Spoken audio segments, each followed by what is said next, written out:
One thing I've learned in my life is God has the right people at the right place at the right time.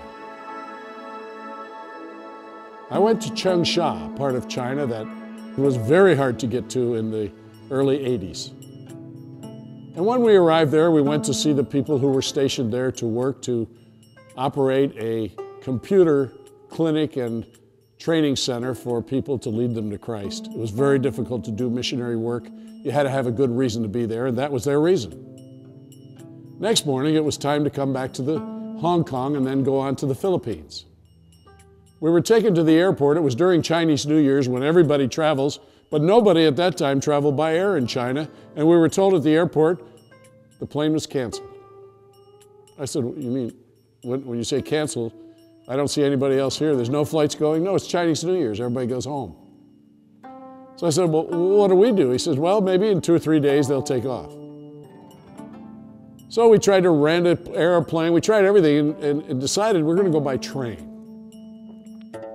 So I went to the train station. Well, anybody who knows anything about China knows that tens of millions of people travel during Chinese New Year's to get home.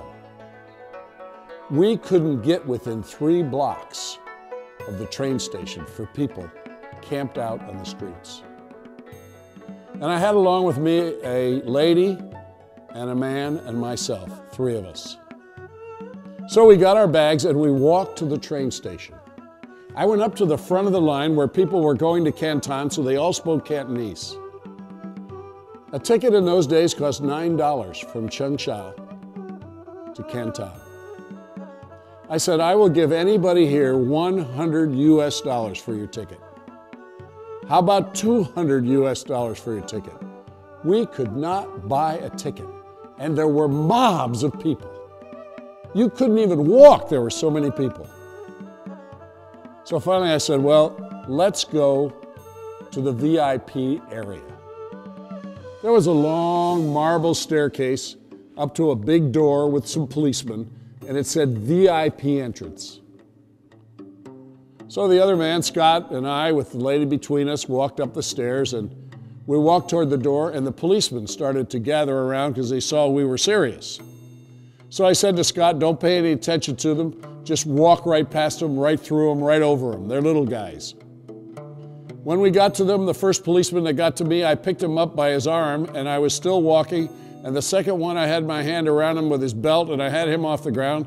And we're still walking, and Scott's doing the same thing, and now more police are coming. And I turned to Scott and said, Scott, I think we lost the battle. Let's leave.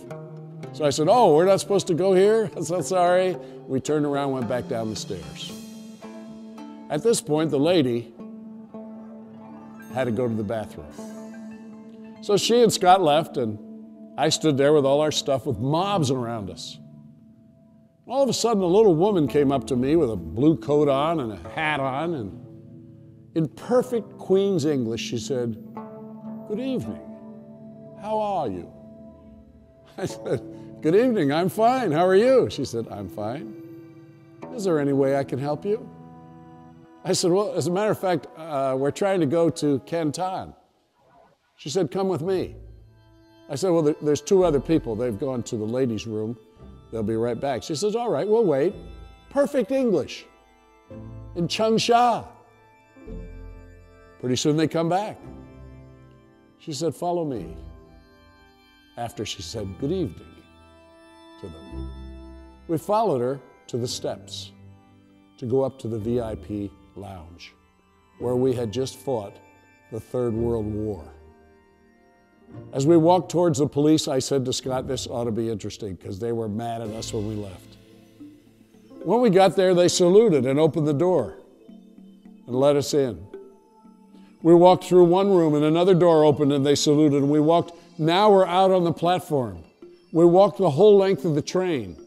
We walked up onto the train.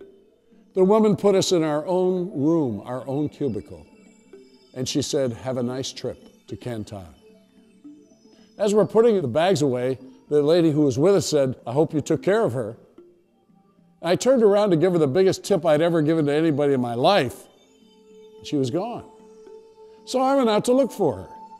I went to the back steps that we had come in. I said to the lady, "Where's the woman with the hat on who brought us in?" She said, "No lady with the hat on brought you in." I said, "Did I come in here?" "Yes." "There were 4 of us." "No, there weren't. There were 3 of you." I said, "Well, where's the lady with the blue hat and the coat on?" I didn't see her. I thought, oh man, I've come to the wrong doorway. So I go to the other door.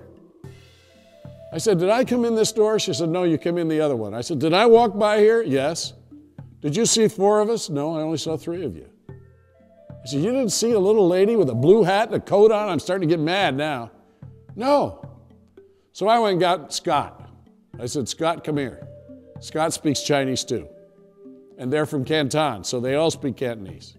Scott goes and he says, "Did you see the little lady with the blue hat?" The lady said, "No, this man already asked that question."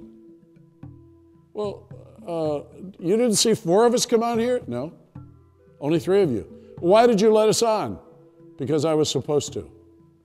"Well, who told you you were supposed to?" "I just knew I was supposed to." "Oh, okay." So we got on the train. Now the train leaves. Pretty soon a guy brings in food.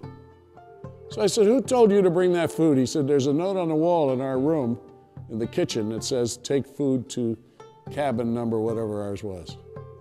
We ate food all the way to Canton. We never met that lady again. When we arrived in Canton, it was time to get off. Now you have a problem. You don't have a ticket. In China, you got to have a ticket when you get off. We walked to the place where the ticket man was, and I said, "We don't have a ticket." He said, "I know you don't. Thank you very much. Carry on." We carried on, and to this day, we understood that God has His person in the right place at the right time.